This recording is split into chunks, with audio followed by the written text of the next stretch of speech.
Saya pukul belakangnya.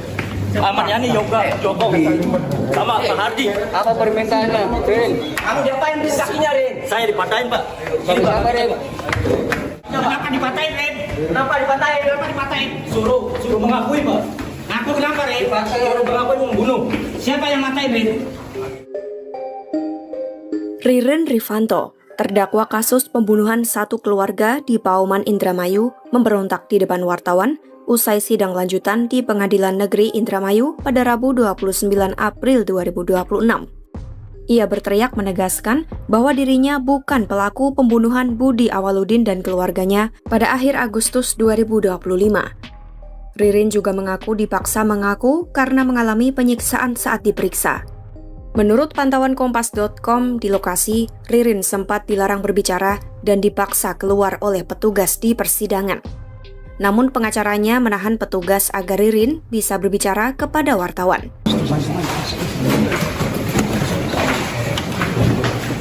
Rin, kamu dipatahin di sini apa? Saya dipatahin, Pak. Kakinya, Pak. Kenapa dipatahin Rin? Kenapa dipatahin? Kenapa dipatahin? Suruh mengakui, Pak. Aku kenapa Rin? Suruh mengakui membunuh. Siapa yang matain Rin? Yang matahin orang. Siapa yang matain Rin? Ahmad Yani, Yoga, Hardi, Joko. Yang matain siapa? Yang matain siapa Rin? Kepolisian, Pak. Pengacara Ririn, Tony RM, menjelaskan emosi kliennya dipicu karena jaksa tidak menghadirkan Prio Bagus Setiawan sebagai saksi. Tony menilai Prio adalah saksi kunci yang mengetahui langsung kejadian pembunuhan. Mau menghadirkan saksi Prio, ya. Padahal di dalam berkas perkara saksi Prio itu Prio Bagus Setiawan itu sebagai saksi untuk Ririn. Itu yang kami tunggu-tunggu karena Prio itulah yang tahu pembunuhan. Di sisi lain, jaksa beralasan Prio bukan saksi kunci dan aturan KUHP terbaru tidak mewajibkan terdakwa lain dengan berkas terpisah hadir di sidang. Tony juga menyebut ada 4 orang lain yang diduga terlibat selain Ririn dan Prio, yaitu Ahmad Yani, Yoga, Hardi, dan Joko. Ia kemudian mengatakan Ririn juga tidak berada di lokasi saat kejadian. Tony pun menyoroti dugaan kekerasan oleh penyidik yang disebut memaksa Ririn mengaku sebagai pelaku utama. Sementara itu, Polres Indramayu belum memberikan tanggapan terkait dugaan kekerasan tersebut.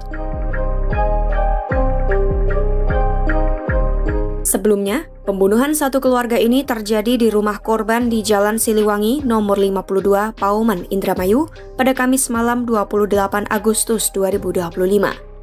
Korban berjumlah 5 orang yaitu Hasaroni, Budi, Uwis, RK, dan bayi berusia 8 bulan.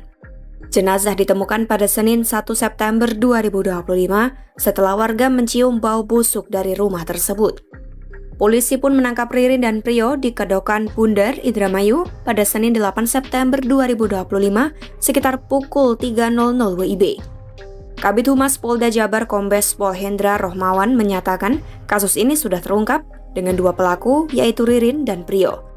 Sedangkan terkait berontaknya Ririn seusai sidang dinilai Hendra sebagai